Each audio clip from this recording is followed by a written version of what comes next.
Bonjour, bienvenue dans mon atelier. Je t'écoute. Oui, écoute-moi, mon cœur. Écoute-moi.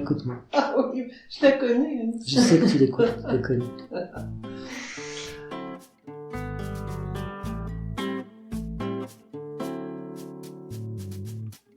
Bienvenue dans Histoire d'artisan. Je suis Lisa Millet et je serai votre guide dans l'exploration de l'artisanat. Je vous fais découvrir les visages, plutôt les voix, de ces femmes et hommes qui ont décidé de passer leur vie à créer. Aujourd'hui, nous accueillons José Balenci, styliste. José est le premier artisan de ce podcast que je ne connaissais pas avant. C'est une collègue, merci Victoire, qui m'a présenté sa fille Éléonore, dont on parle beaucoup avec José. Cet épisode est plus long que la normale, puisque la vie de José est d'une richesse inouïe. En 53 ans de carrière, José a connu les plus grands échecs comme les plus grandes réussites. Bien plus qu'un apprentissage sur la haute couture et sur le monde de la mode, José est une véritable source de motivation. La maxime de José est « Je ferai face ». On en parle souvent et elle résume magnifiquement bien sa vie.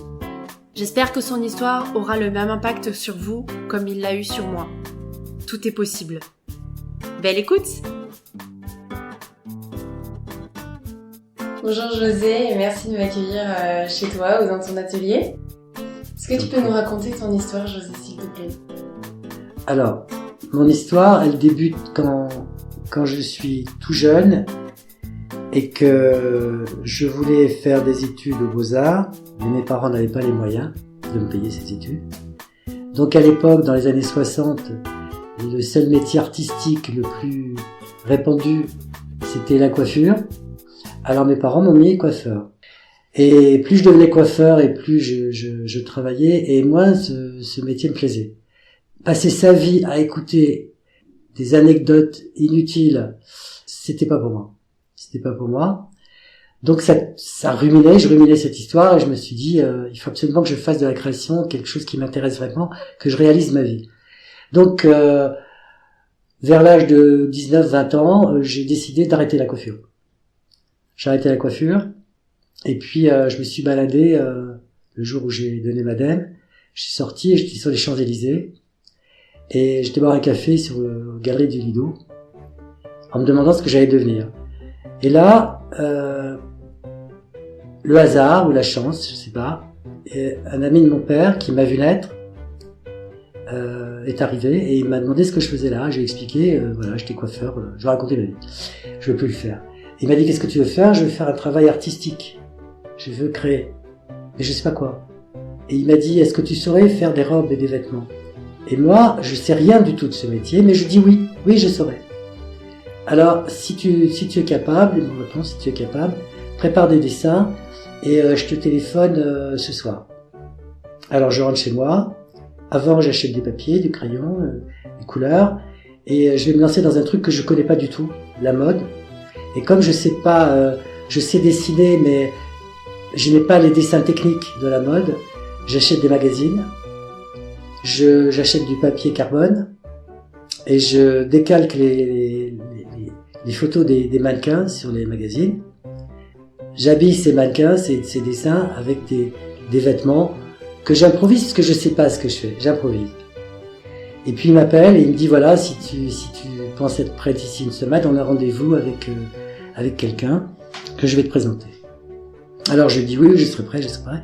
Et je travaille nuit et jour à perfectionner mes dessins, à les rendre le plus jolis possible, à inventer des modèles de vêtements sans savoir vraiment si ça tient la route, je sais pas ce que je fais en fait. Mais je le fais. Et puis au bout d'une semaine, il m'appelle, tu es prêt? Je suis prêt. Alors on a rendez-vous telle date avec Daniel Echter. À l'époque, Daniel Echter, c'était le plus connu des gens du prêt-à-porter parce qu'à l'époque, il n'y avait pas beaucoup de gens qui fabriquaient du prêt-à-porter. Et puis le jour arrive et on a rendez-vous. Je suis là avec l'ami de mon père dans le bureau de Daniel Echter. Daniel Echter est de l'autre côté, il regarde mes dessins, il dit rien. Moi, je dis rien non plus. Et il lâche les dessins et il me dit bon écoutez ça m'intéresse, si vous êtes d'accord je vous engage à mi-temps à partir du 2 janvier 1967. Donc moi j'ai commencé ma carrière de styliste, entre parenthèses styliste parce que à l'époque je savais même pas ce que ça voulait dire, le 2 janvier 1967. de janvier, je suis arrivé à l'atelier, rue de Trévise. Ils ont tous été très gentils avec moi. Il y avait 3 autres filles qui étaient stylistes, mais confirmées, enfin, qui savaient de quoi elles parlaient. Déjà parce que c'était des femmes, et qui comprenaient les vêtements des femmes. Moi, je savais pas du tout ce que je faisais ici, mais j'avais envie de créer. Donc, cette ambition, cette volonté me forçait à apprendre et à comprendre ce que je fais. Donc, j'ai fait beaucoup de bêtises. Je mélangeais tout, les robes, on les portait avec les pantalons à l'époque. Enfin, moi, je voulais que ça se passe comme ça. Et les filles autour de moi me disaient, mais non, c'est pas... Donc, elles me donnaient des conseils. Et pendant 6 mois, j'ai appris mon travail. Et tous les matins, Daniel venait chercher des dessins pour les donner à exécuter. Il prenait jamais les miens. Et moi, j'étais déçu, je comprenais pas pourquoi il prenait jamais les miens. Et il prenait jamais les miens parce que c'était nul. Et un jour, il a pris un dessin, moi, un manteau, un très beau manteau. J'étais arrivé à faire un manteau qui tenait la route. Et il l'a fabriqué, il l'a présenté. À partir de là, j'ai trouvé que je commençais à comprendre mon métier, je me suis senti reconnu un petit peu. Je faisais partie du groupe des 3 autres filles, là. Je commençais à devenir un styliste. Bon, c'était bien. Mais ça me suffisait pas. Je voulais apprendre tout le reste de la technique de ce métier, le patronage, les toiles et tout ça. Donc j'ai été voir le Daniel Echter et je lui ai dit, Monsieur Daniel, je voudrais travailler l'après-midi dans les patronages, apprendre la technique. Il a trouvé que c'était une bonne idée et il m'a engagé l'après-midi. Alors, à l'époque, je gagnais 700 francs à mi-temps le matin, plus 700 francs à mi-temps l'après-midi, ça c'est 1400 francs, c'était énorme pour l'époque, puisque mon père qui travaillait à Inter, était chauffeur de commandant vers Inter, gagnait 700 balles par mois, pour toute la journée. Alors je me suis senti pousser des ailes parce que je me suis dit, si on me payait aussi cher, c'est que je vaux le coup. Je suis quelqu'un de valable. Donc j'ai travaillé au patronage, j'ai appris un peu. Et au bout d'1 an, je me suis senti invulnérable, le meilleur des meilleurs. Parce que j'avais toujours eu dans la tête de devenir riche. Parce que quand j'étais apprenti coiffeur, je me levais très tôt le matin pour aller travailler très loin de chez moi. Je me levais à 5h, en écoutant Il est 5h, Paris s'éveille de Jacques Dutronc. Et tous les matins, je me disais, bon, c'est fatigant, j'étais crevé, j'avais 15 ans ou 16 ans, et il fallait absolument que j'aille travailler. Et je me disais, c'est pas grave, tu travailles parce qu'un jour, tu auras l'appartement de tes rêves, tu deviendras riche et il faut que tu travailles pour ça. Donc ça me donnait du courage à aller travailler. Alors ça fait 1 an, j'estime que je suis prêt à devenir indépendant. Je voulais être à mon compte. Donc, je vais voir la comptabilité chez Echter et je dis, je donne ma démission. Eux, ils s'en foutaient parce que j'étais pas important. Mais je leur dis, donnez-moi quand même, faites-moi un certificat de travail, comme quoi j'ai travaillé 1 an chez vous. C'est très important pour moi, parce que j'avais compris que c'était très important d'avoir travaillé chez Echter. Donc, ils me donnent le certificat de travail, je m'en vais, je me mets à mon compte, j'ouvre un compte bancaire, je me mets à mon compte. Et puis, je prépare beaucoup de dessins, très très bien chiadés, beaucoup mieux qu'au début, qu'un an auparavant. Et je prends le bottin et je regarde tous les gens qui sont susceptibles de faire le même métier qu'Echter. Il n'y en avait pas beaucoup. Je téléphone, je prends des rendez-vous, on veut me recevoir. J'y vais, on m'engage chez un concurrent d'Echter. Je savais pas que c'était son concurrent, mais il est très content de m'accueillir parce que je travaille chez Echter. Et il me donne un bureau magnifique et je travaille. Et ce que je fais... C'était qui ce concurrent? C'était Charles Maudret. Ce sont des gens qui n'existent plus aujourd'hui. Parce que moi j'ai commencé en 67, il y a 53 ans. Il y a beaucoup d'eau qui est passée sous le pont. Et juste pour te couper, ces gens... Ils avaient leur propre marque? Oui. Oui, c'était leur propre marque. D'accord. Donc tu créais pour eux. C'était des gens qui comptaient sur le marché du prêt-à-porter, qui étaient neufs. Okay. Le prêt-à-porter était nouveau. À l'époque, il y avait pas beaucoup de prêt-à-porter. Il y avait des couturières privées qui faisaient les vêtements, des tailleurs pour hommes ou la haute couture, mais il y avait pas on pouvait pas rentrer dans une boutique et acheter un costume ou une robe. Il y avait très très peu de gens qui faisaient ça. Et ces deux-là, Echter et Maudret, le faisaient. Et ça marchait très bien. Et ce que je fabriquais ce que je dessinais pour Echter, pour Maudret, ça a très bien marché. Donc j'ai commencé à gagner très bien ma vie, à éloigner ma timidité qui était maladive depuis toujours, et prendre sur moi pour devenir quelqu'un d'autre. parce que je suis devenu quelqu'un d'autre. Comme j'étais indépendant, on me signait des contrats pour des collections, et j'ai pris comme ça beaucoup de collections à travers Paris. Après, d'ailleurs, j'en ai fait à l'étranger, au Canada, aux États-Unis, et en Italie, j'ai fait beaucoup. Et ça m'a permis d'avoir une grosse clientèle, gagner beaucoup d'argent. Je me suis senti... j'étais content qu'on dise de moi que j'étais un bon styliste, puisque c'est comme ça que ça s'appelait à l'époque. Parce que moi-même, j'y croyais pas. J'avais démarré dans la fumisterie, puisque je connaissais rien, en disant que je connaissais. Et j'ai appris mon métier, la technique de mon métier, et j'étais fier de ça. J'étais fier de pouvoir expliquer aux ouvrières comment ça se montait. Si une ouvrière avait un problème de compréhension, je pouvais me mettre à la machine et comprendre. Et pour pouvoir me mettre à la machine et comprendre, et leur faire comprendre, il fallait que moi-même je sache monter un vêtement. Donc, quand j'avais terminé mes journées de travail, je m'étais acheté une machine à coudre, j'ai acheté du tissu au marché Saint-Pierre, et je me fabriquais mes propres vêtements. Donc les premiers vêtements, c'était importable, jusqu'au moment où les gens de l'atelier m'ont dit que c'était bien ce que je faisais. Et c'était pour moi. Là, j'ai compris que je commençais à maintenir la technique. Parce que la technique, c'est le plus important dans ce métier. Si on dessine et qu'on ne sait pas comment est fait le vêtement qu'on a dessiné, on n'est rien. Oui, c'est ça que j'allais dire, c'est que pour moi, ça m'étonne qu'un styliste ne sache pas coudre, puisqu'il sait pas comment ça va tomber, comment la couture, elle va être réalisée. Mais il y a énormément de stylistes qui ne savent que dessiner. Et ils ne comprennent pas.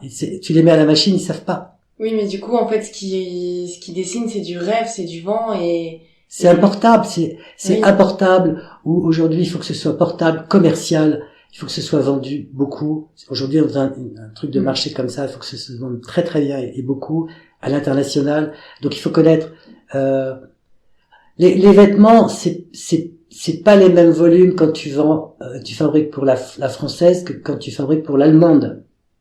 Parce que la française est plus menue, plus fine, l'allemande est plus charpentée, elle est plus épaulée, enfin, c'est pas le même vêtement, tu pourras jamais, par exemple, en ce moment, depuis 30 ans, je fais des robes en dentelle stretch, très sexy, mais jamais vulgaire, je fais très attention à ça, jamais vulgaire, mais très sexy, ça va à un type de femme, très fine, très, j'ai beaucoup de mal à vendre en Allemagne ou en Russie, où il faut que les femmes soient filiformes.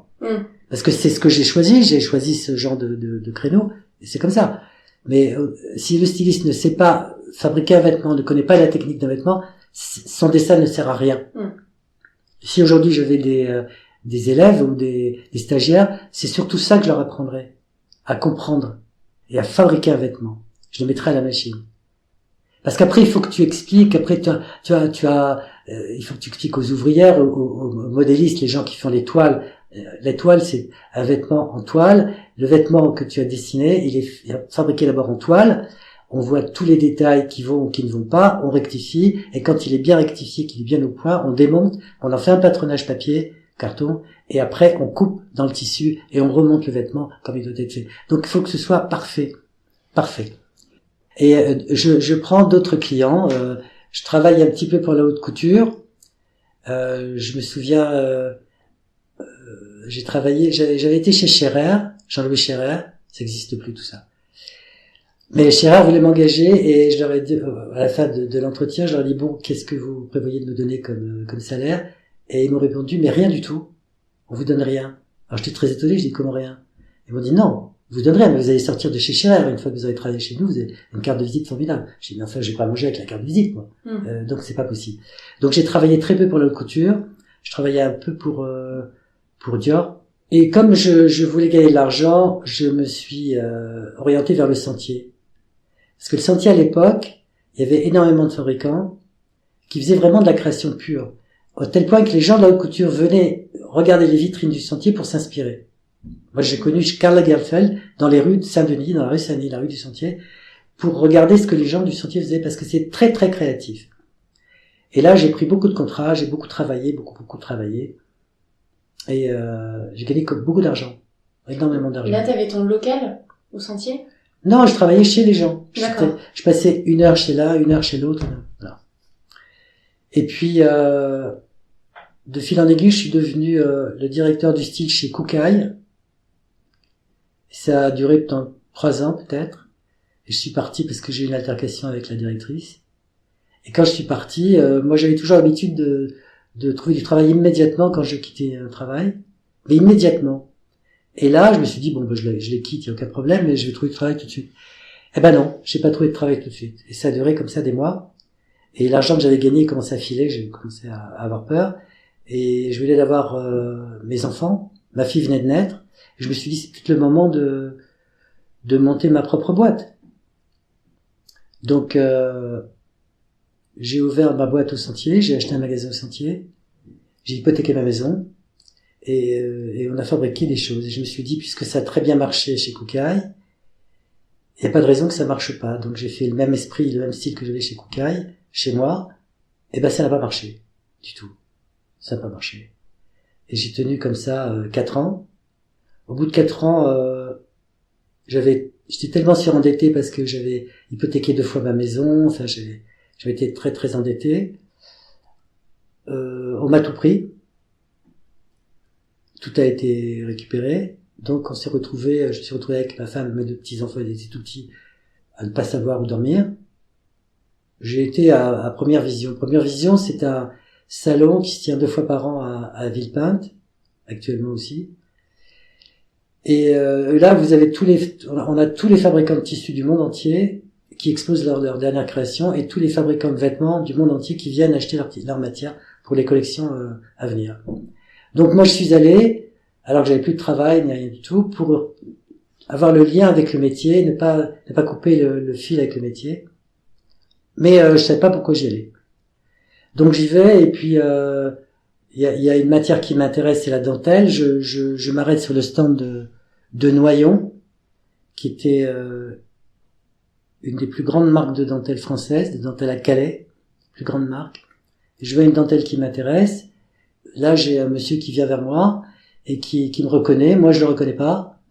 Et il m'explique qu'il est directeur commercial de cette boîte, que quand je travaillais pour le Sentier, je lui ai fait vendre beaucoup de tissus.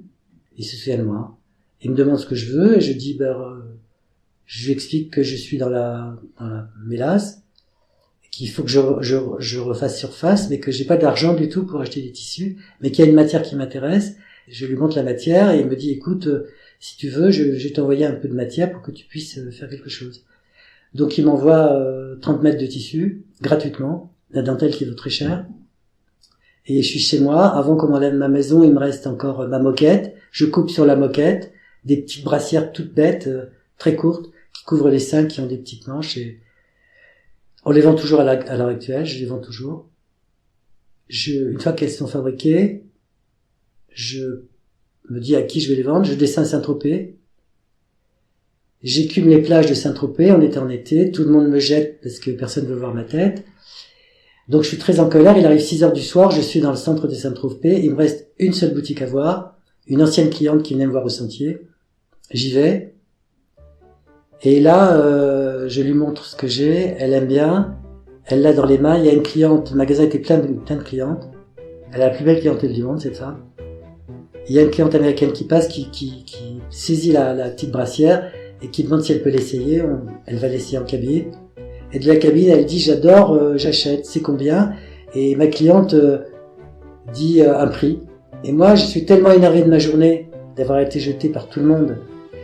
Et je suis énervé que cette femme ne m'ait même pas demandé le prix que je vends pour donner un prix de vente à cette cliente. Et je lui dis, mais de quel droit vous faites une chose pareille? Vous savez même pas le prix que je vends moi-même. Alors elle me dit, dites-moi votre prix, je lui donne mon prix.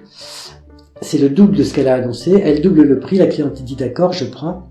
Et dans mon sac, j'avais ramené une vingtaine de petites brassières, parce que c'est tout ce que j'avais pu faire.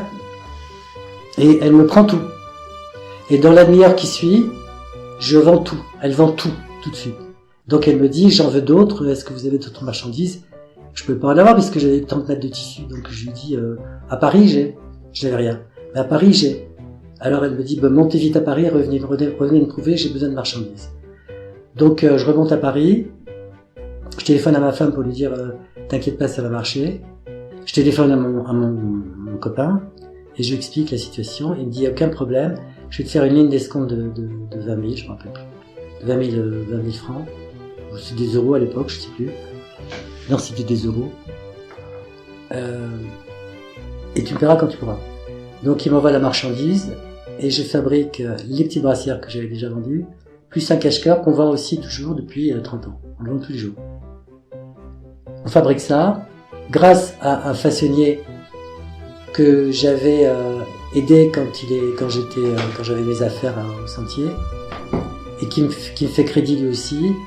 Il est à Sarcelles et il fabrique la marchandise et quand il a fini, parce qu'il a d'autres clients, il vient, je me rappelle, il venait chez moi, j'habitais pas les eaux à l'époque, il venait chez moi à minuit. À minuit. Il arrivait et il me donnait la marchandise en me faisant crédit. Il me donnait la marchandise le soir à minuit. Le lendemain matin, je prenais ma voiture avec la marchandise, je descendais d'un seul trait jusqu'à Saint-Tropez. Je vendais la marchandise, je prenais l'argent. J'allais dormir chez ma tante parce que j'avais plus un rond. J'allais dormir chez ma tante à Cannes. Je reprenais la route le lendemain matin. À Paris, j'étais épuisé. Et je revenais travailler. Mais ça me permettait d'avoir confiance en moi encore à nouveau et de refaire surface. Donc j'ai fait ça. Et puis, ils m'ont pris la maison. Enfin, ils ont tout pris d'ailleurs, ils ont tout pris. Et puis, je savais pas comment j'allais dormir, comment j'allais faire dormir mes enfants. Mais malgré tout, je sais pas ce qui me pousse toujours à avoir confiance. J'ai confiance dans ma vie. Je me suis toujours dit que j'ai une bonne étoile et que chacun a une bonne étoile. Le tout, c'est d'y croire. Si on croit qu'on a une bonne étoile, elle se manifeste. Je vous assure que c'est vrai. Elle se manifeste. Donc, du coup, je dis, il faut quand même que je trouve une maison. Donc, j'ai pas un sou du tout. Mais je regarde les petites annonces sur les petits journaux, bonjour, enfin, les trucs qu'on donne dans le métro. Et je trouve une maison très très loin de chez moi, 50 km de Paris. Pour moi, c'était le bout du monde. C'est toujours le bout du monde, d'ailleurs. Mais j'ai pris l'habitude, j'aime beaucoup. Et c'est là où on enregistre aujourd'hui. Ouais, c'est là où vous enregistrez aujourd'hui. Aujourd'hui, elle m'appartient, la maison. Elle est à moi. Oui, et Léonore, ta fille, m'a dit que vous aviez acheté la maison il y a 2 ans, c'est ça? Voilà, on l'a acheté il y a 2 ans. Ça faisait 18 ans que je voulais l'acheter, mais le propriétaire voulait pas me la vendre. Donc, bon, on était là, mais on était heureux. Et il y a 2 ans, il est mort. Bon, j'ai pu l'acheter à ses héritiers. Et puis, donc, pour arriver dans cette maison, c'est que on arrive dans cette maison. La maison est pas entretenue du tout. Mais d'abord, il nous faut un toit. Et la maison plaît énormément à ma femme, alors qu'on n'a pas un sou. Et ma femme me dit, je la veux, et devant la personne qui loue la maison, c'est une clerc de notaire, très gentille dame. Je sais pas comment la payer, cette maison. Donc, je me tourne vers la clerc de notaire et je lui dis, écoutez, si cette maison nous plaît, si on la prend, la seule chose que je puisse vous donner comme garantie, c'est un bilan prévisionnel. Alors, le bilan prévisionnel, si les gens ne savent pas ce que c'est un bilan commercial, un bilan d'entreprise, qu'on fait exécuter par son comptable et qui prévoit de faire un certain chiffre d'affaires. C'est-à-dire que ça veut rien dire, quoi. Ça veut rien dire. Je prévois de faire 200 millions l'année prochaine, ou je prévois de faire 50 000 balles. Je prévois voilà. Ça veut rien dire. Aucune banque n'accepterait ça aujourd'hui. Mais la dame se tourne vers moi, et c'est pour ça que je dis j'ai la chance et la bonne étoile. Mais vraiment, hein, elle se tourne vers moi, elle me regarde dans les yeux et elle me dit, je suis d'accord. Donc, d'accord. On a de la chance. Donc, je vais voir mon comptable, je lui demande de faire un bilan prévisionnel raisonnable. J'ai tant de loyer, il me faut tant pour vivre, voilà, et que ce soit raisonnable. Il me fait un bilan raisonnable, qui est accepté, aucun problème. Seulement, il reste 2 mois de caution à donner, et on me donne une quinzaine de jours pour les régler avant que j'habite la maison. Et je dis oui, d'accord, vous les aurez, mais je sais pas comment je vais les faire.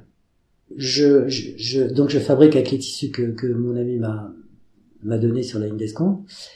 Je fabrique des cache-cœurs et des brassières, et je redescends à Saint-Tropez, mais je fais aussi Cannes, Monaco, Nice, enfin. Je vends à tout le monde. Tout le monde en veut.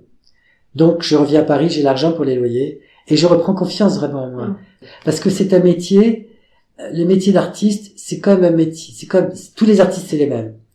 que ce soit un comédien, un chanteur, un styliste, tous ceux qui créent veulent qu'on les aime. Si on ne leur dit pas qu'on les aime, ils meurent. Mais c'est vrai.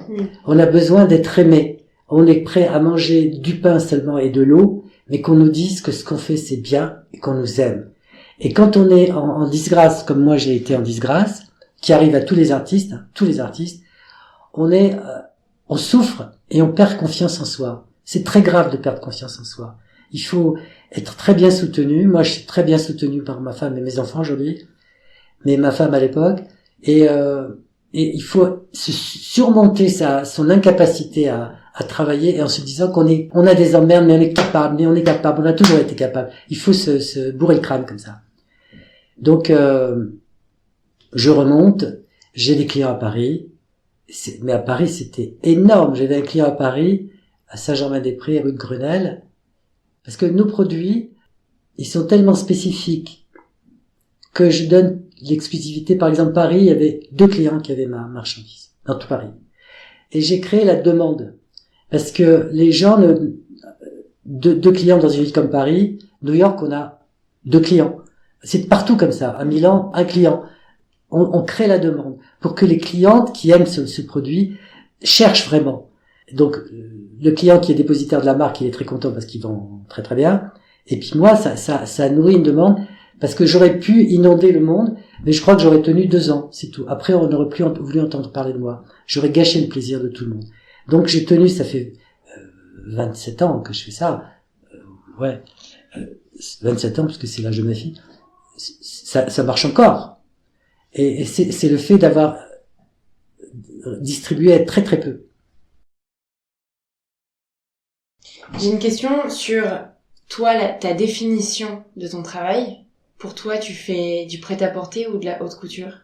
Alors moi, mon histoire, quand j'ai commencé à faire la dentelle, et que j'ai vu que ça plaisait, et que c'était des produits chers, j'ai dit, je vais faire de la couture au prix du prêt-à-porter. Et en fait, on fait de la couture au prix du... Je te montrerai des robes, si tu veux, qui sont... Je peux te montrer après. Des robes qui sont extrêmement brodées, travaillées. C'est de la haute couture. D'accord. Mais on vend pas une robe en haute couture, comme moi je vais te montrer, ça vaut 50 000 balles. Ok. Moi je vends pas 50 000 balles. Mais on a la même manière, les mêmes façons, le même travail, les mêmes broderies, les mêmes techniques que de la haute couture. Et qu'est-ce qui t'a donné envie donc de faire de la haute couture au prix du prêt-à-porter? Pour pouvoir vendre, je suis pas couturier, je suis pas reconnu comme étant un couturier moi. La haute couture, je fais pas de la haute couture. Je fais pas partie de la chambre syndicale de la haute couture.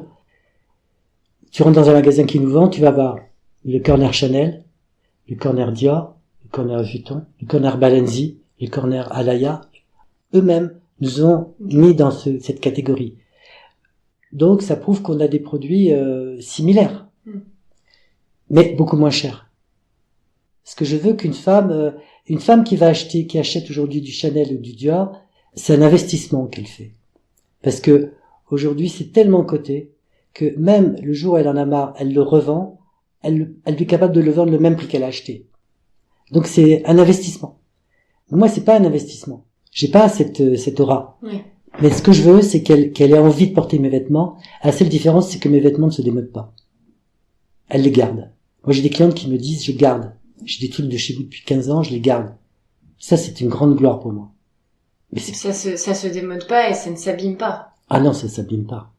C'est de la très bonne qualité. Je fais attention à ça. Parce que, il y a beaucoup de gens qui font, aujourd'hui, il y a du prêt-à-porter pour rien. Tu vas chez Zara, t'achètes des trucs à 10 balles. C'est de la merde. Oui. Tu la laves 2 fois puis tu jettes. Oui. C'est fait pour ça, pour que tu puisses racheter. Fast fashion. Oui, bien sûr.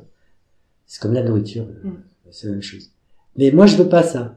Moi, je veux qu'on garde les produits, qu'on ait du plaisir à les reporter. Moi, on a des photos de gens très connus qui portent mes vêtements, ou alors j'ai des gens qui m'appellent, qui m'envoient des mails, parce qu'aujourd'hui on n'appelle plus, des mails du bout du monde. Une fois j'ai eu un mail d'une femme que je connais pas, qui était au Brésil, je sais plus où, et qui me disait, je veux un cache-cœur dans le vert que vous voudrez, je connais ces produits parce que j'ai une amie qui achète en France. Je veux ça. Envoyez-moi, voilà, dites-moi combien je vous dois. Je dis voilà l'argent d'avance. C'est ça qu'on a. Et ça c'est quand je parlais de reconnaissance tout à l'heure, ça c'est la reconnaissance. C'est le meilleur remerciement qu'on puisse me faire. C'est une merveille ça. Je suis tellement content. La fierté de faire des produits que les gens aiment. Voilà, ça c'est très important pour moi. Quand on a discuté en amont de l'enregistrement, t'as été un peu plus dans le détail de ton histoire. Et notamment, tu m'as parlé d'une expérience qui, moi, que j'ai retenue. Parce que c'était ta première boutique. Oui. Tu n'en as pas parlé. À ma première boutique, c'est parce que quand j'étais styliste, donc après avoir quitté Jeter et tout ça, quand j'ai travaillé pour beaucoup de gens, j'ai travaillé pour un ancien façonnier qui fabriquait des pantalons. Et donc il monte sa marque et il veut fabriquer des pantalons. Il entend parler de moi et il me fait venir, il m'engage et il me fait faire des pantalons.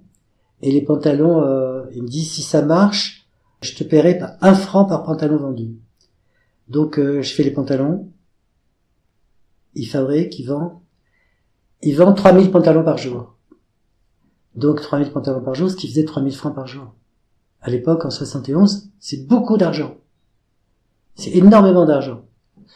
Et quand je suis descendu pour lui demander de me régler les 3000 € depuis 6 mois, par jour, il m'a dit que c'était une plaisanterie, qu'il fallait pas que il n'en était pas question. Moi, je suis resté parce qu'il me payait quand même très très bien, mais je voulais arriver, j'ai toujours voulu devenir riche et toujours me surpasser, toujours plus haut. Donc c'est l'époque des vacances, je suis en vacances en famille, j'étais jeune, hein, à l'époque, je dois avoir 24 ans, 23 ans, 24 ans. Et je suis sur la plage avec mes sœurs et je dis en rentrant à Paris, je vais acheter un magasin à Saint-Germain-des-Prés. Alors elle rigole parce que je gagne de l'argent, mais je gagne pas de quoi acheter un magasin à Saint-Germain-des-Prés. Elle rigole, mais je lui dis non, je le fais. C'est vrai, je le fais. Je vous assure que c'est vrai. Je rentre à Paris, je regarde les petites annonces, j'en trouve un. Pas à Saint-Germain, à Saint-Michel, rue de la Harpe, côté de la rue de la Huchette, tout ça. Et une ancienne droguerie, c'était grand, c'était vachement bien. Et donc je dis je vais vous la prendre, je vais prendre ce magasin. Je retourne à l'usine de pantalons qui m'emploie et je dis au patron bon écoute je te dis tout de suite je vais ouvrir un magasin et je vais fabriquer mes trucs, enfin je vais vendre mes trucs. Alors lui il me dit écoute je pense qu'il avait peur que je quitte. Il me dit soyons associés. Comme ça tu n'auras pas de problème d'argent, moi je suis riche et toi tu n'en as pas beaucoup. Et on mettra tous les pantalons que tu crées à l'intérieur, et on va acheter des Shetland en Irlande, de toutes les couleurs, on les assortira aux pantalons. Je trouve l'idée super. Donc je me fais associer avec lui, on fait des travaux, on fait un joli magasin. Voilà, les pantalons assortis au Shetland. Et j'engage mes sœurs pour tenir le magasin, pour être en confiance, parce que moi je continue toujours à travailler pour les autres, je suis jamais là. Et il me dit, bon, tous les soirs, la comptabilité, l'argent, la recette, tu me les donnes. Et puis ce sera la comptable de l'usine qui fera la comptabilité. On va pas engager un comptable. Moi je trouve ça bien, normal. Donc et puis j'ai pas l'habitude des affaires, moi. J'ai pas du tout l'habitude des affaires. Donc tous les soirs pendant 1 an, je porte l'argent. Moi j'en vois pas la couleur parce que du moment qu'on paye mes sœurs, les employés, c'est bien. Moi j'ai pas besoin, je gagne de l'argent de l'autre côté. Mais j'en vois pas la couleur et je trouve pas. C'est normal pour moi, c'est normal. Alors que je suis associé. Et puis un soir, j'ai ma tante qui vit sur la Côte d'Azur, enfin qui vient à Marseille, qui a des affaires, qui est à la maison et qui me demande des nouvelles de ma vie, parce que les gens étaient très fiers et étonnés qu'à 24 ans j'ai déjà tout ça. Donc je lui dis que tout va bien, que j'ai un magasin qui tourne, pas beaucoup mais il tourne. Et comment ça se passe, la comptabilité, ton associé, tout ça. Elle devait subodorer une histoire à la con. Et je lui explique que les recettes, tous les soirs, je porte. Ah bon? Et alors? Aucun problème. Elle me dit, écoute, depuis 1 an, tu reçois de l'argent, et je lui dis que non, je reçois rien du tout. Méfie-toi, parce qu'à mon avis, ils te volent. Ils te volent. Et quand elle me dit ça, je comprends tout de suite le sens de ce qu'elle veut me dire. Effectivement, je suis associé avec quelqu'un, je fais pas cas de mon affaire, je lui fais entièrement confiance, je suis un imbécile. Je suis un imbécile, je suis pas un homme d'affaires. Ça, faut pas. Faut que je devienne un homme d'affaires. Il a fallu tellement dans ma vie que je transforme mon caractère. Tellement. Parce que de timide, devenir quelqu'un qui affronte les gens, qui leur demande des sommes astronomiques pour faire des collections, tout en tremblant à l'intérieur, parce que j'étais pas... Il a fallu que je change ma personnalité tellement de fois pour arriver à être aujourd'hui quelqu'un différent, que c'était très difficile pour moi. Toujours changer. Et se changer, ça a été très dur pour moi. Donc, je vais le trouver, je lui dis que ça suffit la comédie, on arrête, je reprends mes billes, je garde le magasin et on arrête l'association.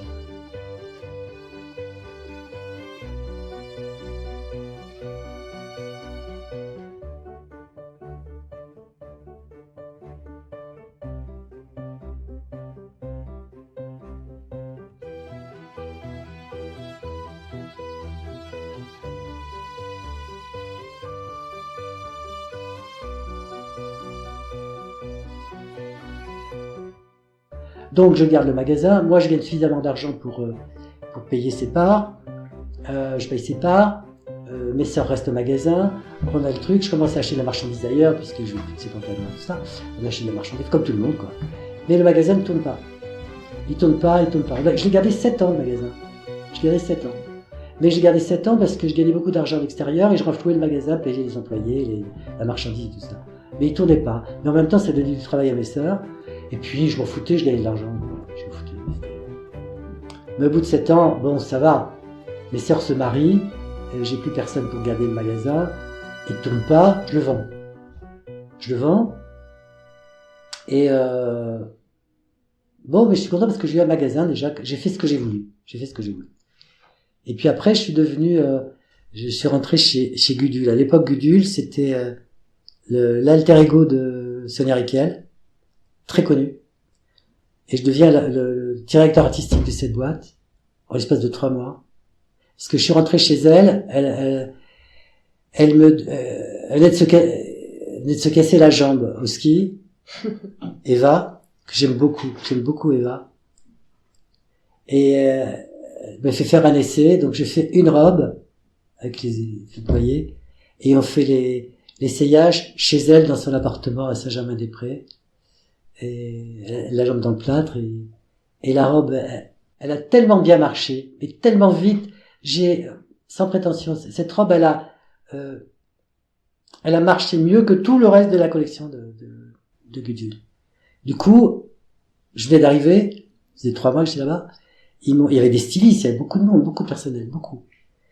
Elle a décidé que j'étais son bras droit et que je devenais le directeur artistique. Donc c'était une merveille parce que je venais de lâcher mon magasin, et je devenais quelqu'un. Enfin, moi j'ai eu une période extraordinaire de rêve dans ma vie. Même à l'heure actuelle, c'est une période de rêve. Mais cette période où j'étais jeune, où tout me souriait, et ça donne encore plus envie de travailler, plus envie de faire de très belles choses, de prouver qu'on a eu confiance, pour remercier les gens de m'avoir fait confiance. Ça, c'est le meilleur moteur. Moi, c'est dans tout ce que tu me racontes, toutes tes histoires, je trouve qu'en fait, il y a une chose qui ressort, c'est qu'à chaque fois, tu oses. Oui. La personne que tu rencontres aux Champs-Élysées, t'as osé dire oui, et t'as osé te lancer. Oui. Faire du travail en freelance, à chaque fois, il faut oser dire oui, je vais en être capable. Mais ce que je t'ai pas dit, j'ai une vie longue, c'est normal, 53 ans de travail. Oui. Je me suis jamais arrêté, jamais de ma vie. J'ai voulu savoir tout. Donc, hier, je regardais les adieux de Gauthier, comment il s'appelle ? Jean-Paul Gaultier.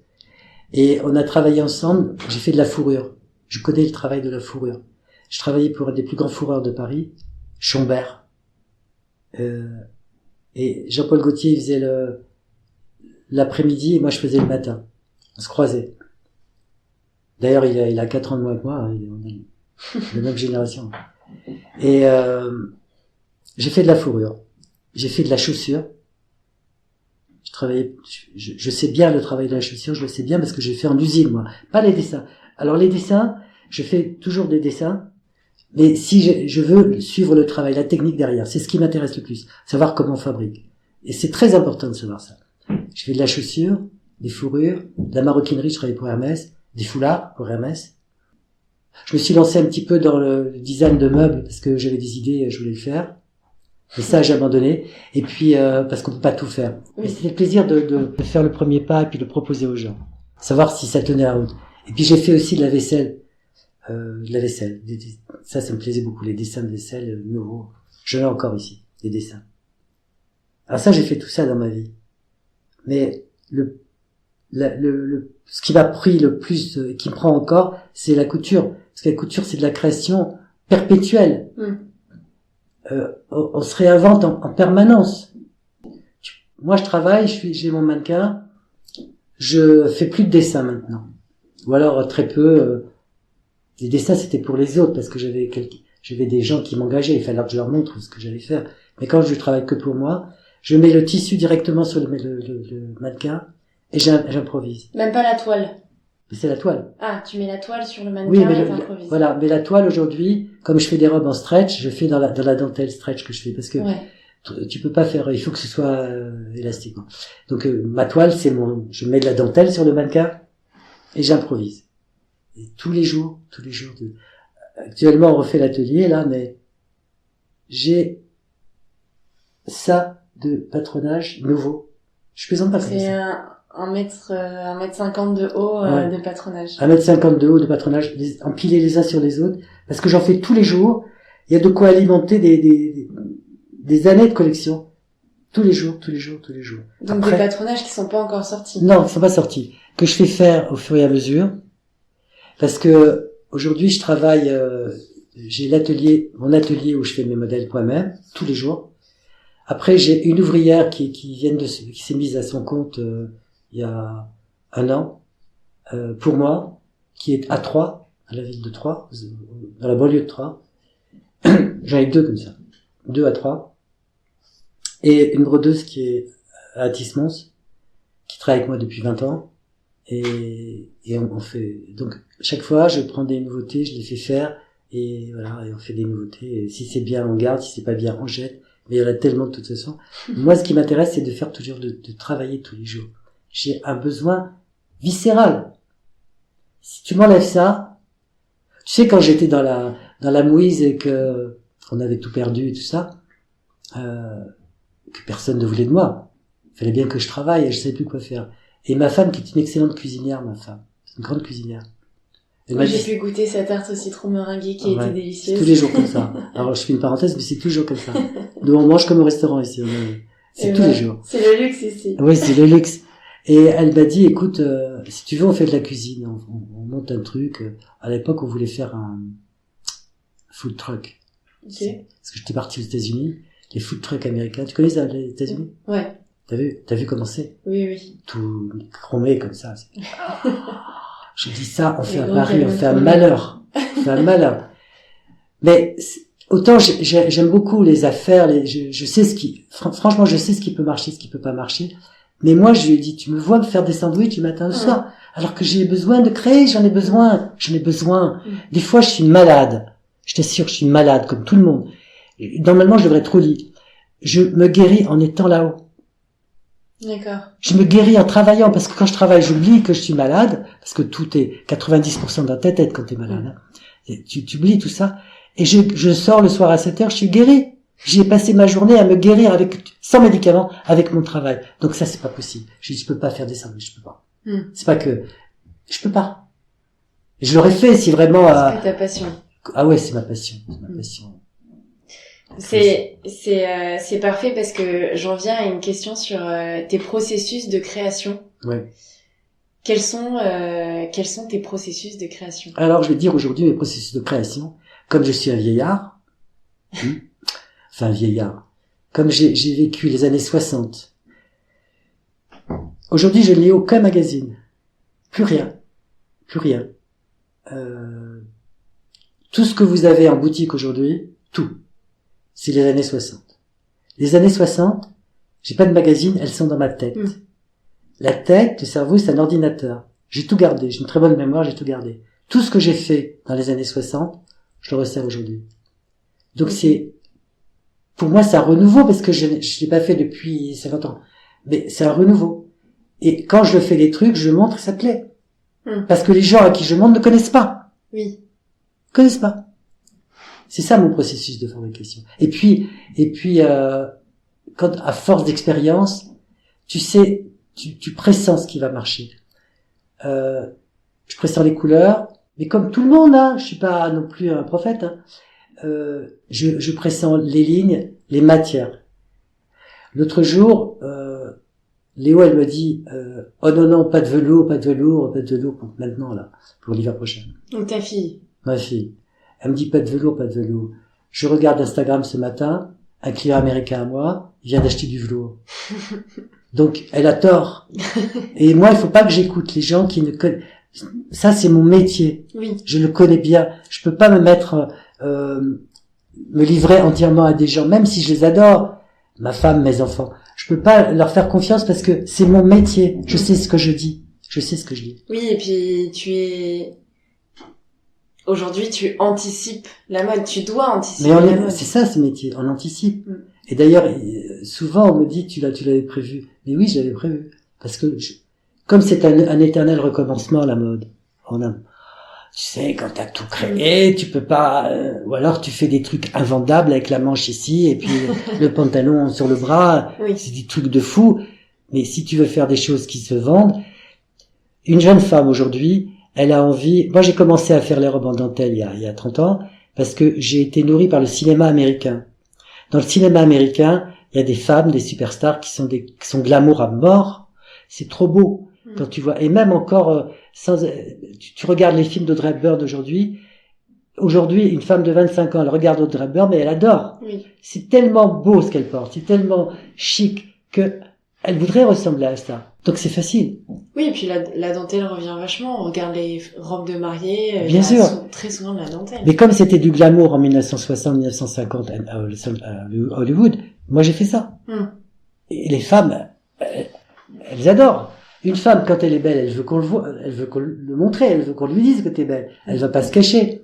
Quoiqu'aujourd'hui, la mode, elle est pas faite pour les femmes. Hein. Je trouve elle cache toutes les formes et tout ça, c'est pas, ce qu'ils font, c'est tellement simple. Et c'est dommage parce que, on a des concurrents terribles. On a les Zara, les H&M et tous les Chinois qui fabriquent des choses pour rien. Et si nous, on n'a pas de créativité et qu'on on fait de la mode très plate, très simple. Une jupe, aujourd'hui tu regardes dans les magazines, une jupe c'est 2 morceaux de tissu, terminé. Un chemisier c'est un col des manches, terminé. Il y a plus de créativité. Si on laisse faire les choses comme ça, on est mort. Quand tu dis on, c'est la couture.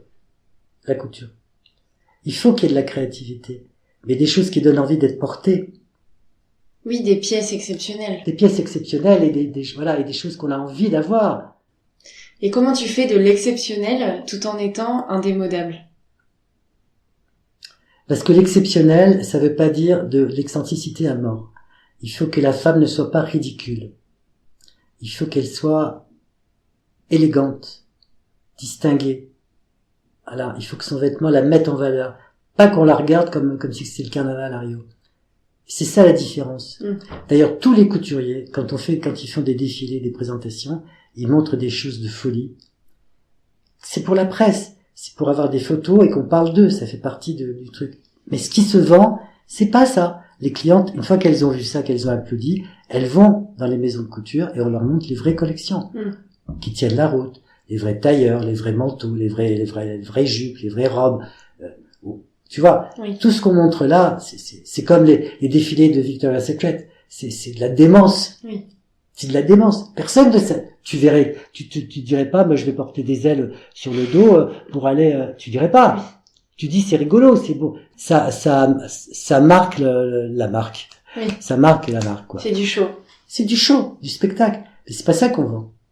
Et c'est pour ça qu'on peut faire de très chic indémodable. Moi je te montre des robes d'il y a 20 ans, je peux te les montrer là. D'ailleurs je t'en montrerai. Tu me diras c'est démodé. C'est pas démodé. Mais mes clients te le disent, c'est pas démodé. Oui. On a un pantalon, tout simple, pas de def. J'ai sorti les pattes def parce que je les ai portés moi-même, les pattes def. J'ai les pattes def de toutes les couleurs, moi et les autres, c'est vrai. Donc, les pattes def en dentelle, ça s'était jamais fait. La dentelle, c'était ou la lingerie, ou le petit chemisier. Nous, on fait les robes, le manteau, le pantalon, Tout ce qui est possible d'être fait, on le fait en dentelle. Et c'est beau. Le pantalon pas de def, ça fait 30 ans qu'on le fait. 30 ans qu'on le fait. On le vend. Tu peux pas savoir comment on le vend. Tout le monde le veut.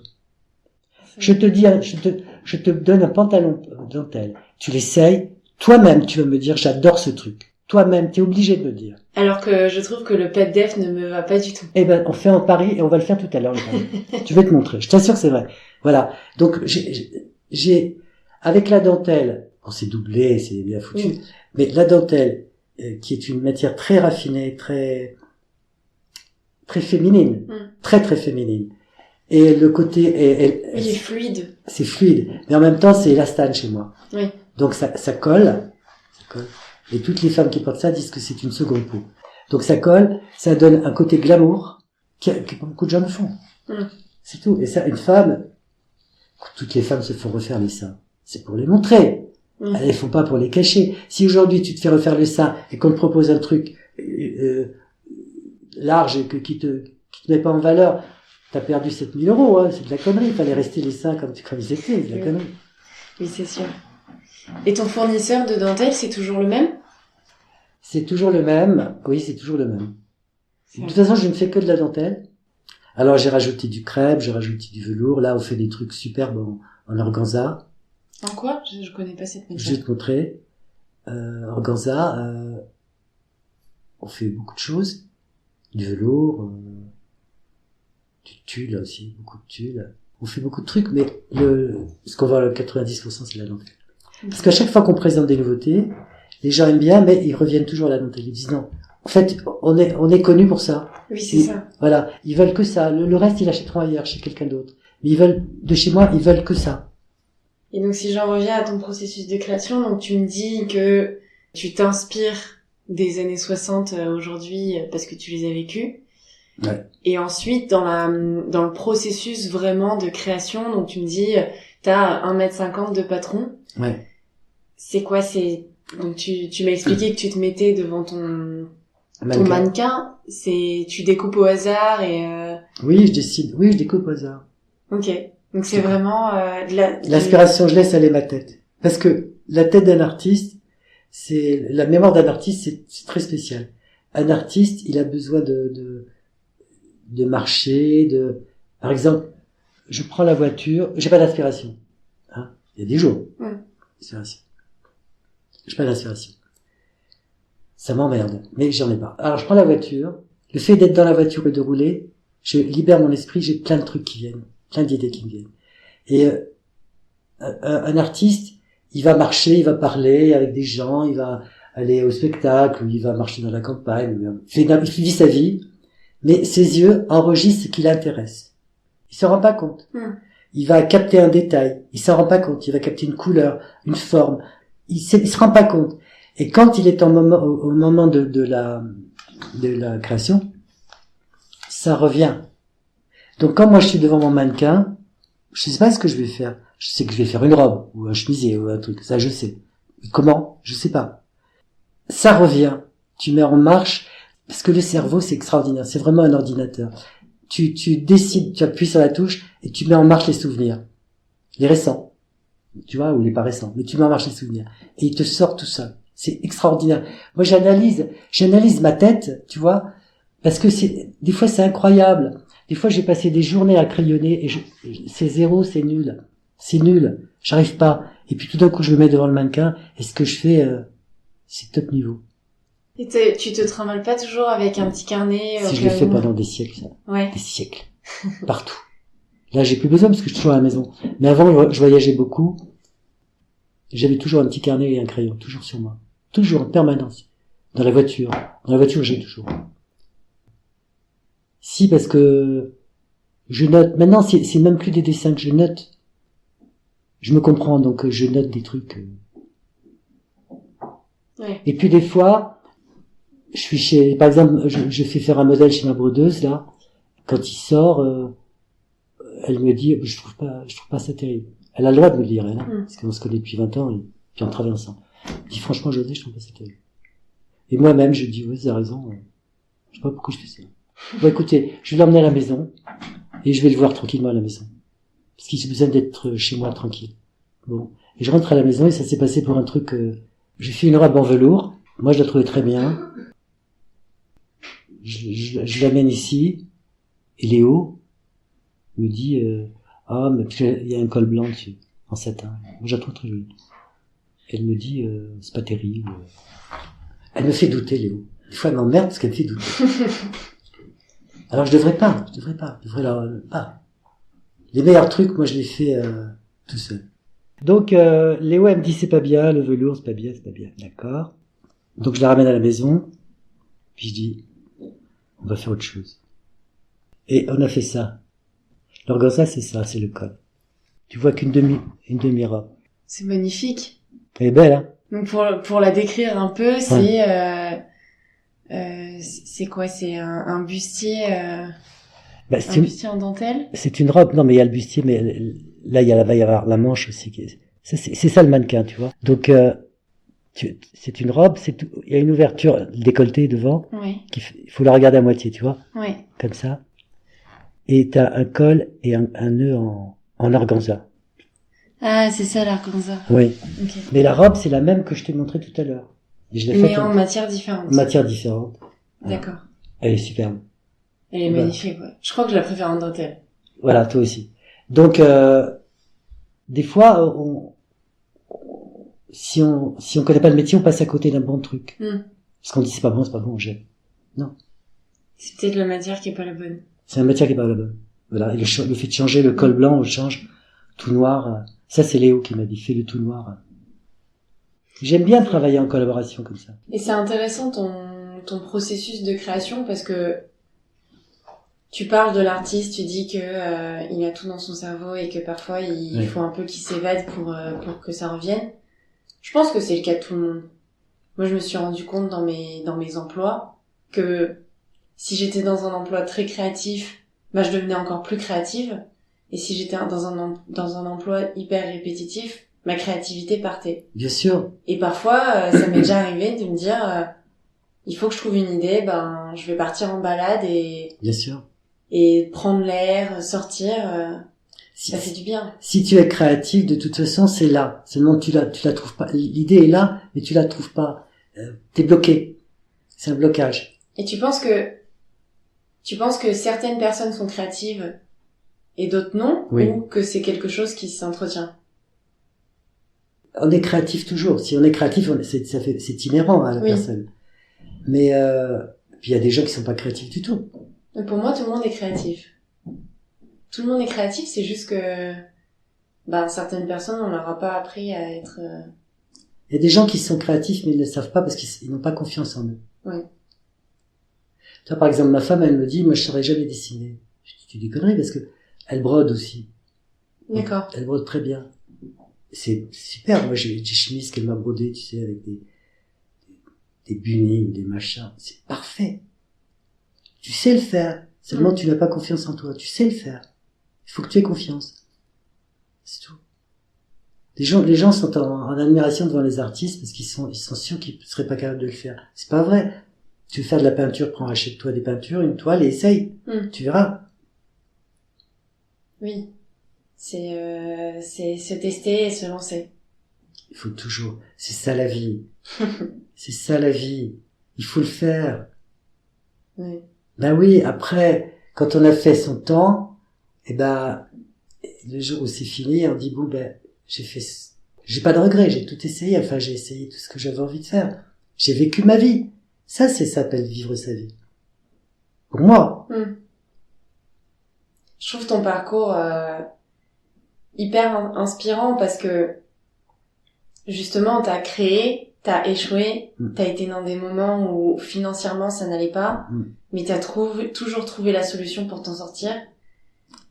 Et je pense qu'il y a beaucoup de gens qui s'empêchent d'entreprendre, de créer, en se disant et moi la première, potentiellement, financièrement, je m'en sortirai pas. Tu as tort. De toute façon, à partir du moment où tu te poses la question, c'est que tu as un doute. Tu as un doute. Donc, si tu as un doute, c'est qu'il y a une possibilité. Oui. Alors, faut la tenter. Qu'est-ce que tu veux qu'il t'arrive? Qu'est-ce que tu veux qu'il t'arrive? Perdre mon petit confort. Mais c'est ton petit, il est petit ton confort. C'est un petit confort. C'est Faut vrai. pas chercher petit confort. Ouais. La vie, elle est là, il faut que tu prennes tout. C'est pas une question d'être plus riche ou plus, de posséder. C'est quelles sont tes capacités? Sortir, savoir qui tu es. Ça te donne de la force. Ça te donne de la force. Tu sauras jamais ta force si toujours tu te complais avec ton petit truc, ton petit confort. Et c'est de savoir si t'es capable d'affronter des choses. C'est ça qui est... Oui, c'est clair. Je suis d'accord. Il faut juste se dire maintenant... c'est Moi, quand j'étais vraiment- petit, il me disait, j'entendais toujours dans la maison, il disait, José, il est gentil, hein. J'étais très timide. Mais, qu'est-ce qu'il va devenir? Et moi, j'entendais ça quand t'entends un enfant qui passe, qui s'amuse, tu crois qu'il entend pas. Il entend tout. Il faut pas dire ça. Et moi, ça, je vais vous montrer qui je suis. Tu vois, t'es tout petit, et tu sais que, il faut pas ça. Quelque chose qui va pas dans cette histoire.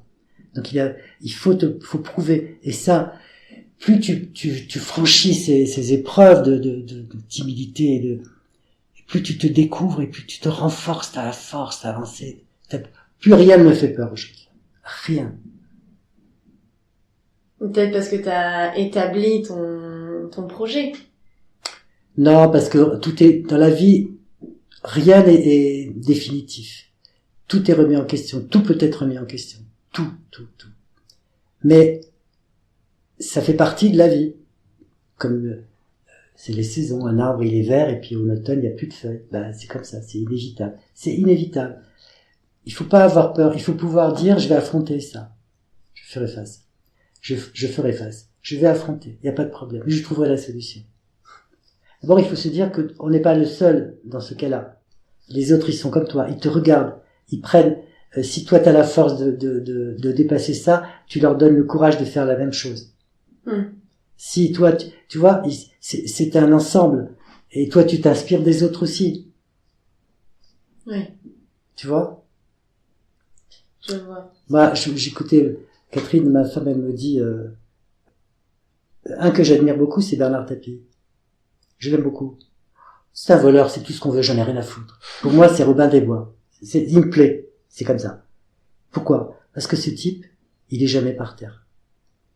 Elle vient de me dire que malgré son cancer, il va refaire du théâtre. J'adore ce mec. Mais j'adore. Parce que celui-là, il est comme moi, il veut vivre. Et pugnace. Oui, il veut vivre. Oui. C'est ça. Tant qu'il y a de la vie, il y a de l'espoir. Et ça, ben c'est comme ça qu'il faut prendre les choses. Dans tout. Alors, encore, moi, j'ai la chance de faire un métier vachement agréable.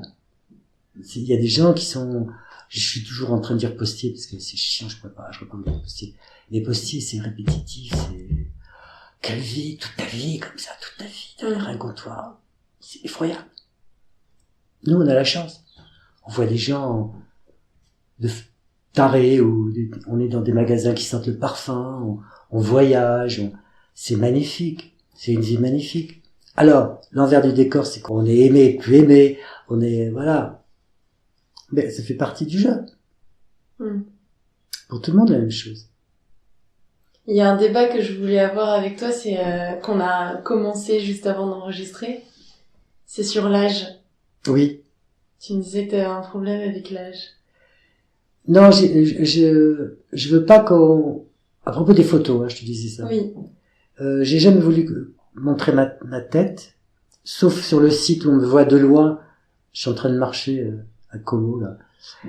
On peut pas voir. Parce que... D'abord, je fais jeune. On croit pas que j'ai cet âge-là. Et ça me sert beaucoup dans mon travail. Et je pense que si les gens savaient exactement l'âge que j'ai... Maintenant, je le dis, mais bon... ça me desservirait parce que quand tu dis que ça fait 53 ans que tu travailles, tu fais ringard, quoi. Autant un grand couturier, il est pas ringard parce qu'il a l'aura derrière lui, la flamboyance que les médias lui accordent. Mais quelqu'un qui n'est pas médiatisé comme moi, je veux pas paraître comme un vieux à la ramasse, parce que je suis pas à la ramasse. Bah non, justement, c'est ça, c'est qu'il suffit de t'écouter pour voir que t'es même pas à la ramasse, t'es dans le futur. Donc, Ben oui, mais c'est pour ça que mais c'est bête peut-être, mais je me suis, Léo, elle a voulu souvent me montrer ma tête, mais. T'as peur qu'on ait des a priori sur toi? Peut-être parce que je suis pas vaniteux non plus. C'est une qualité. Je suis très orgueilleux, je suis très ambitieux, je suis très indépendant. Je me démerde tout seul devant l'adversité. Plus tu me fais du mal, plus je vais te prouver que je vais gagner. Mais je suis pas vaniteux. Si j'avais été vaniteux, ça fait longtemps que j'aurais eu des attachés de presse qui auraient montré ma tronche partout. Et non. Et puis en plus, ça c'est la vérité. C'est la vérité. Mais en plus, quand on est très connu, quand on connaît ton visage, tu deviens très faible. Parce que quand on connaît ton visage et que tu es très connu, tu fais une collection qui marche en ton sens. Celle d'après, elle marche pas, on te piétine. Et tu deviens faible. Parce qu'on sait qui tu es. Après, on se souvient que tu as eu des mauvaises périodes. On se rappelle de ton visage. Mais un mec comme moi, on sait même pas la tronche que j'ai. On sait pas. Quand aujourd'hui, toi tu sais que j'ai 72 ans parce que je te l'ai dit, mais si je vais voir un client, personne ne sait. Ils vont me donner 50 ans, 55 ans, bon, ce qu'ils veulent, hein, je m'en fous. Mais ils vont penser que je suis encore dans les deux pieds dans l'histoire, là. Ils peuvent pas imaginer que ça fait très longtemps. Alors des fois j'oublie que je veux pas leur dire mon âge, mais quand je leur dis ça fait 53 ans, ben ils n'ont qu'à calculer, les mecs, hein. Ils ont compris. Mais c'est pour ça, je veux pas montrer mon âge pour ça, et puis j'ai pas là tu m'interviews, mais je veux pas me poser comme donneur de leçons, donneur de conseils, ou non. Est-ce que c'est donneur de leçons? Pour moi, c'est plus inspirant. Tu peux inspirer des tas de générations en montrant ce que toi t'as su faire, en te battant contre les préjugés qu'on avait sur toi. Je ferai face. Si tout le monde prend ça comme Maxime, il n'y a plus de problème. Je ferai face. J'ai fait face à la timidité, j'ai fait face à un métier que je ne connaissais pas en disant que je le connaissais. Grand filou. Après, j'ai fait face aux affaires, parce que quand j'étais styliste, on me disait, vous achetez des tissus pour les collections, vous partez en Italie, je partais, et j'achetais ce que je voulais, mais je dépensais comme un fou, des millions, en 3 mètres, 5 mètres, 10 mètres, 3 mètres, 5 mètres, 10 mètres, ça. Quand les mecs recevaient la douloureuse, ils me disaient, mais vous vous rendez compte de ce que j'ai acheté? Je prenais pas conscience de l'argent, c'était pas mon argent. Il a fallu que je devienne un homme d'affaires, et je peux te dire, et un gestionnaire. Je suis un très bon gestionnaire.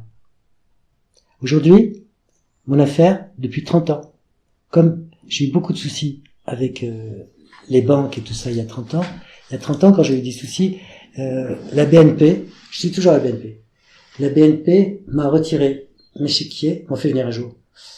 Ils ont ce plaisir, tu sais, les gens, les petites gens, ce sont des petites gens pour moi, parce qu'ils gagnent un salaire de merde, ils n'ont pas ma vie, mais ils se sentent supérieurs à toi parce que tu es dans la merde.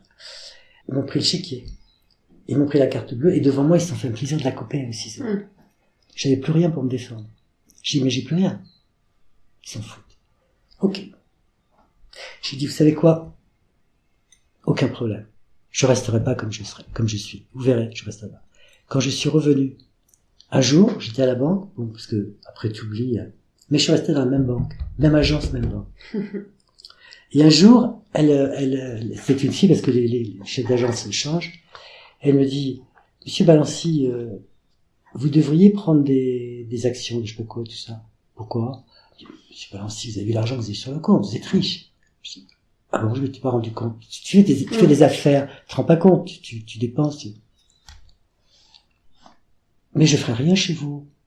Elle me dit, mais pourquoi, Monsieur Balancy? Écoutez, j'imagine que la BNP, elle a un historique des clients. Alors vous allez prendre mon nom, vous allez regarder l'historique, et puis vous verrez que vous m'avez retiré en 1998. En 1998, vous m'avez retiré mon chéquier, vous m'avez coupé ma carte bleue, je venais d'avoir mes enfants, c'était tout petit, je vous ai dit, c'est difficile pour moi. Vous en foutiez complètement. Et vous m'avez laissé dans la merde. Aujourd'hui, il y a de l'argent qui dort parce que je peux pas faire autrement. C'est obligé d'avoir une banque. Oui. Mais jamais, jamais, jamais j'achèterai quelque chose chez vous. Ça, c'est pour vous punir. Voilà. Donc, ça, je suis rancunier. Mais cette rancune, elle m'aide à vaincre. Oui. Elle m'aide à avancer. Parce que sans rancune, je suis pas le genre de mec à dire, oh, ben, j'oublie le pauvre, j'en veux pas. Non, moi, j'en veux. Moi, j'en veux. Parce que moi, je ferai jamais ça. Jamais, jamais. Jamais. J'ai compris la vie, moi. J'ai compris ce que c'est que dans la merde et je comprends les gens qui sont dans la merde. Jamais, jamais, jamais. Et si aujourd'hui, j'ai des gens qui travaillent avec moi, et toujours, hein, mais des gens qui travaillent avec moi, et je te dis tout à l'heure, je peux téléphoner maintenant un dimanche et dire, je viens d'avoir une commande, j'ai besoin d'une robe pour demain matin. Tu vois, demain matin, les gens un dimanche, ils me la font. Pourquoi? Parce que les gens, je les aime, ils sont tout pour moi et je suis tout. Moi, sans eux, je ne suis rien. Et je n'ai jamais marchandé un salaire. Jamais, jamais. Tu viens chez moi, tu travailles pour moi. Si tu m'intéresses, si tu travailles comme je veux moi, tu me dis c'est X, ça m'intéresse, je te donne. Jamais je te dirai un non, vous allez me faire moins cher ou essayer de grappiller. Les gens, je considère que s'ils travaillent comme moi, je travaille. On gagne notre vie. On n'est pas là pour faire la mendicité. C'est pas un pourliche qu'on donne, c'est un salaire. Faut le respecter. Donc, puisque moi je le fais, je suis rancunier. Si les gens me font ça, je m'en donne pas. Je suis méchant.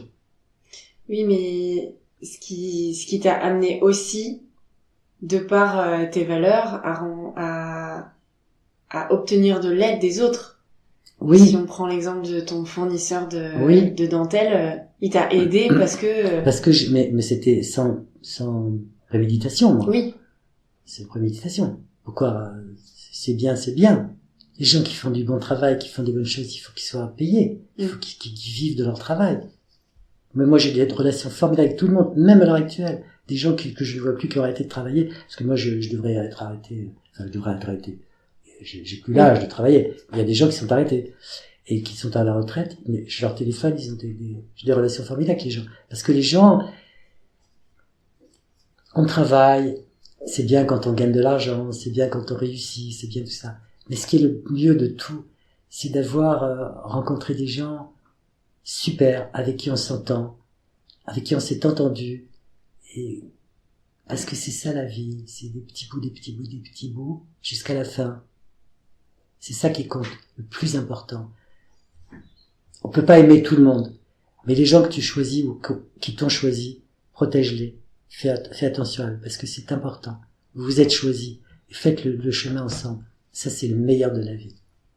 Tu es fidèle. Pardon? Tu es fidèle. Très. Très fidèle. C'est pour ça que je supporte pas l'infidélité. La trahison, je supporte pas. On me trahit beaucoup, je supporte pas. On me trahit pour l'argent, c'est con. Faut pas trahir pour l'argent. Non, mais ça sert à rien. Oui. On l'emmène pas avec nous. C'est tellement bien de dire je n'ai rien fait de mal dans ma vie. C'est tellement extraordinaire de se coucher la nuit et de dire je dors bien. Quand tu fais une mauvaise action, tu le sais que t'as fait une mauvaise action, tu le sais. Même si on te dit t'es incapable, t'as réussi à l'arnaquer celui-là, t'es capable, on te met en valeur. Toi tu dis ouais, je suis capable, mais au fond de toi, tu sais que c'est dégueulasse ce que t'as fait. Tu dors pas bien la nuit. Tu dors pas bien. Ce qui compte, c'est de bien dormir la nuit. C'est ça qui compte. C'est ça la vie. Alors, tu réussis dans tes affaires. Tant mieux. Mais ne fais pas pâtir ceux qui ont réussi jamais tout seul. Jamais tout seul. Personne n'a réussi seul. Moi, j'ai réussi, je m'autofinance depuis 30 ans. C'est avec mon propre argent. Les banques n'interviennent jamais, jamais, jamais. Ils me donnent, mais moi je refuse. Je dis non, je veux. Mais, c'est grâce aux gens qui travaillent avec moi. C'est grâce à eux que j'ai réussi. C'est pas tout seul. Qu'est-ce que je fasse tout seul, moi? J'ai besoin de gens qui cousent, qui me donnent leurs idées. C'est ça le travail d'équipe. Ce challenge. Bien sûr. C'est ça qui compte. C'est très intéressant. Donc j'en viens à la dernière question, José. Quel est pour toi le futur de ton artisanat?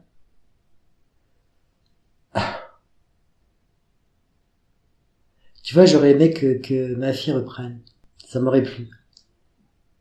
Mais ma fille, elle a choisi un autre métier et c'est très bien. C'est très bien. Souvent, il y a des gens qui me disent, mais qui va reprendre notre affaire, tu sais? Bah, personne. Ça s'éteindra. Ça s'éteindra. T'as pas envie de trouver quelqu'un à former? Comme je travaille seul, souvent il y a des filles qui me téléphonent pour faire des stages chez nous. Mais j'ai pas le temps. Former quelqu'un comme moi, je vais le former. Vraiment. Pas survoler. Une stagiaire ou un stagiaire, il faut lui donner matière. Quand il sort de chez toi, il a encore des trucs à réfléchir. C'est pas il faut qu'il ait envie. Et pour ça, c'est beaucoup de travail. Au détriment de mon travail. Je peux pas le faire. Je suis pas... Les autres, ils survolent, ils ont des gens qui font le boulot. Moi, je fais tout. Je peux pas me permettre. Ce que je fais pas aujourd'hui, il faudra que je le fasse demain. Je peux pas. C'est pour ça. Alors, l'affaire, bah, tant pis, hein. Bah, c'est triste. Oui, c'est triste. Il restera toujours des tas de trucs, des patronages, des robes finies, tout ça, bah, ils les vendront, hein. Et parmi les gens avec qui tu travailles, personne ne peut reprendre l'affaire. Mais il faut que je te dise que les gens avec qui je travaille sont très âgés. Il y a plus de gens... moi, j'ai des gens qui me suivent depuis 25 ans, 30 ans. Donc forcément, ils ont vie avec moi. Eux, ils travaillent pour moi, c'est tout. Ils veulent plus travailler pour les autres. Et c'est par amitié qu'ils travaillent. Parce que c'est excitant, parce que je vois ma brodeuse, elle, je sais pas quel âge elle a, ma brodeuse, elle a 65 ans, quelque chose comme ça. Ouais. Mais elle travaille que pour moi. Ou de temps en temps, elle fait des trucs pour le cinéma ou pour Walt Disney, pour Disneyland, là, des trucs comme ça, parce que c'est rigolo. Mais ce qui lui plaît, c'est que je lui dis, elle me dit, moi, je veux pas être à la retraite parce que avec vous, je suis toujours dans le bain et c'est excitant. On fait des produits dingues. Je vais te montrer, ok? Tu veux encore des questions à me poser? Non. Ah, on a fini? Ouais. Alors je vais te montrer des trucs. Bah, merci beaucoup, José. De rien. Merci à toi. Par la suite, José m'a montré les pièces qu'il confectionne. Il est difficile d'en décrire leur beauté. Je vous ai mis des photos sur le Facebook et l'Instagram d'Histoire d'Artisan si vous souhaitez vous immerger totalement dans son travail. S'il y a une chose à retenir de l'histoire de José, c'est qu'il faut oser. Oser dire oui aux opportunités. Oser dire non aux personnes mal intentionnées. Oser accepter de l'aide lorsque l'on en a besoin. De mon côté, je vous dis merci. Merci pour votre écoute. Merci pour votre soutien qui m'est précieux pour continuer ce projet bénévole. Vous pouvez continuer à m'aider à faire découvrir les histoires d'artisans au plus grand nombre en mettant une note sur iTunes et en vous abonnant sur votre plateforme de streaming préférée. Je vous dis à très vite avec une nouvelle histoire.